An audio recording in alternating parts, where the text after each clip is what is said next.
Hi, I'm JP and this is the 10 round of facts about me.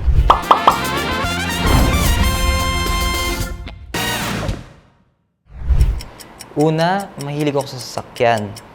Mahilig ako sa mga hayop. Number 3, mahilig ako sa fried chicken, basta manok.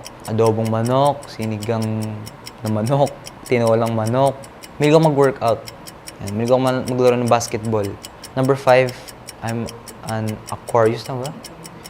Tapos number 6, wala lang, mahilig ako makipagkaibigan sa mga tao kahit first time ko lang kitang makilala. Number 7, mahilig ako magluto.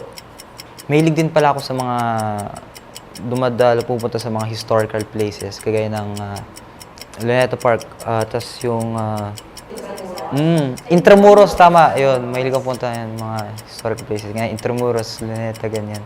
Mahilig ako kumain ng french fries tsaka ice cream. Bibili ako ng french fries sa fast food, tas yung ice cream nila, yun, paghaluin ko. Mahilig ako manood ng mga movies, yun lang.